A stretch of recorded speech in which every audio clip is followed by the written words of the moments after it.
Hello there and welcome back to another YouTube video. My name is Kanchefu and here we discuss everything to do with personal development. I help people who've just finished therapy, counselling or treatment feel more confident about their newfound self. If that sounds like you, make sure you press subscribe. But if not, welcome. In today's video, we're going to be talking about how to increase your focus. But just before that, if you'd like some one-to-one support, helping you find some confidence in your uncertainty and some clarity in things you're finding hard to lay out, why not fill out the self-referral form in the description below? And one of my team members will reach out to you to embark on that journey. I look forward to seeing you there. Let us begin. So my clients always love to ask me, what is focus? And I love to explain it like this. Focus is directed energy, time, and space. It covers these three facets of our life. Let's look at them one by one. Directed energy. In the energy that you have from a day-to-day basis, from when you woken up and you feel good or you feel a bit sluggish, you get the choice to focus on this particular area, whether that's a particular thought, feeling, desire, or aspect of that day, or yourself. That requires energy. That requires thinking power. That requires physical movement. That requires an aspect of yourself to make momentum happen. Now, on the other side of that is time. Throughout the day, time goes by. But what about focus and time are in relation? When you're focused, you may feel as if time easily passes by. You don't even notice the seconds, the minutes, the hours pass by because you're in a focused state. You're in connection and you become so present with what you're doing, what you're thinking, with how you're feeling that time passes by. So it's an aspect of focus. And lastly, space. Focus requires a certain space, whether mentally, physically, emotionally, or spiritually, or also internally, or even externally.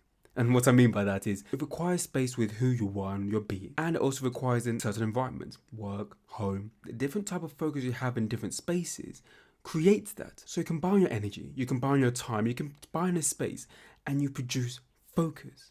You produce a time when you are set down in a place that is using your energy. Focus. So if that's what focus is, how do you actually increase it? To increase what you create, essentially, it takes practice. It takes understanding that in a certain space, you use your time in a certain way, and it takes this from you, energy. For instance, in a certain space, you feel great, you feel ecstatic, you feel alive. That might be in the gym. That might be when you're with your partner. That might be when you're walking to work, driving to work. That might be when you're with your kids in different spaces. Those different spaces can trigger different feelings, such as dopamine, feeling great and over the moon, or even fear, because you can focus on fear as well, right? Understanding that, you can utilize that. Alongside of that, there's another D, distractions. Some spaces have distractions. I'm sure you know. When you go to a train station, you got adverts everywhere. When you're in a coffee shop, it might be the music or the sound of barista that might be distracting. Different types of environments can create their distractions. Some can be positive to remind you to get back to work, such as in a gym, it might have some words on the wall to encourage you. But others can be distracting to neglect the work you're trying to do. Then to consider in your increasing of focus is the decisions. In the space and time and energy that you use, you make decisions to focus on certain things. And even alongside increasing your focus, you've got to consider fatigue. How are you feeling? Are you drained? Have you slept well? Have you not?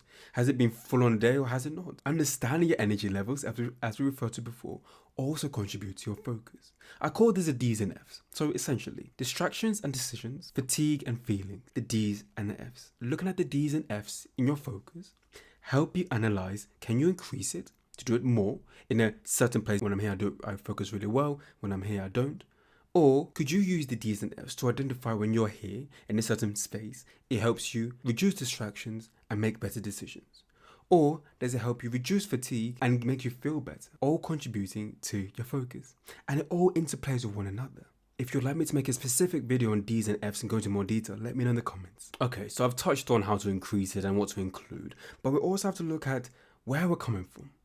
We're asking the question, how do you increase your focus? So we'll look at the word increase. There's keywords, how, increase, and focus. If we look at the word increase, what does increase actually mean? According to Google, it means a rise in size, amount, or degree of something. An amplitude of size, amount, and degree. Essentially what we're trying to ask is, how do we grow the amount of focus we can exert? How can we establish tools, thoughts, thinking patterns, habits to exert more focus for the things that we want to do, not for the things that we don't want? For instance, negative thoughts or things that are just distracting or things that just throw us off and make us feel bad. We're trying to focus on how can I focus better? How can I focus bigger? And how can I focus more intentionally? Now that's A powerful question to ask. And just before we answer that, make sure you press subscribe. Inclusive of the D's and F, inclusive of the time, space, and energy, we have to consider the daily practice towards this increase. Increasing your focus requires an allocated space, an allocated time, and directed energy. That cannot be supported with a decluttered space, physical space, whether on your desk, whether at home, whether at the workplace, whether in your car, wherever it may be where you want to focus more. That perfectly falls in line with improving the light and sound and just the general environment you're in. Do you work better in low lights? Do you work better listening to music? Do you work better listening to music that doesn't have words in it or more classical instrumental music? Figuring all that out can help amplify exactly what we're trying to do by increasing in focus further. It enables you to create deep work allocations throughout for your day or shallow work. And let's talk about that a bit more. When you understand your D's and F's, when you understand time, space, and energy, you can make this a daily practice to allocate time for deep work, where you remove the distractions, the D's and F's, and develop the feelings in order to prepare to focus more. On the other side of that, you can take a slither from each of those D's and F's. Okay, what distractions are there? What decisions am I going to be making? How am I fatigued and how am I feeling? Into a more shallow work. I need to write down thoughts and ideas that I'm feeling. Type it down with listening to music, if that helps you. Go into a quieter room or quieter space just to jot down ideas to help you. Because it's in that daily practice, you identify all these different areas of focus. That it's not just, oh man, I'm just struggling to focus. No, it's the D's and F's. It's also the environment. And is it a time for you to be doing deep work? Or is it time for you to do shallow work? Is there time for you to even take a break to be away from what you're doing for a little bit? Or to completely rest? What we're talking about here is the different aspects of focus and how it all interplays into how much focus there is and how little there is. And what to do when there is more or less. So it's quite clear that focus takes something from you, but it actually gives the exact right back. So we know how when you're focused on a task, on an objective, on a goal, it takes a lot of time, it takes a lot of energy, it takes a certain space to make that happen. That may look like an amount of years in education. That may look like an amount of time at work to save up. That might look like an amount of actions to achieve a goal. It's the same thing here. With that sort of clarity, it helps understand, are you looking after your nutrition? The lifestyle, the way you sleep, the amount of sleep you get. Are you looking after other aspects of your life?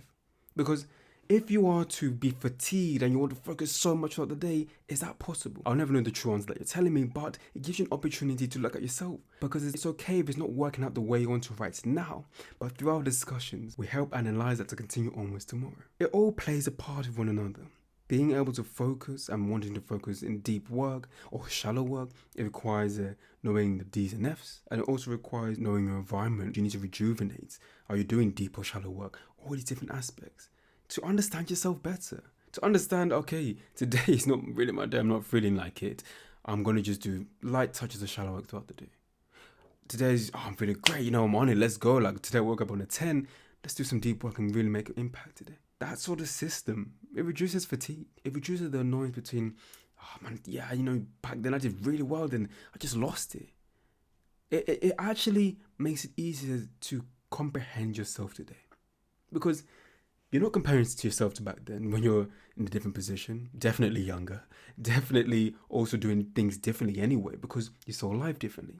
But instead you come here today, understanding yourself for who you are now and making impact and change then.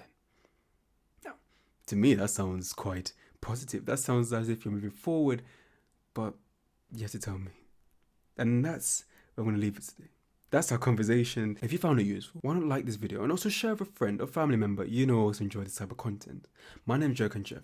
Have a good day, morning, night or evening for wherever you're in the world watching this. And if you'd like support with increasing your focus, but moreover, as we said, amplifying what we focus on, make sure you click the self-referral form in the description below, and one of my team members will reach out to support you. My name is Kanchefu once more. Thank you for joining our discussion today, and I'll see you next Monday for our next discussion.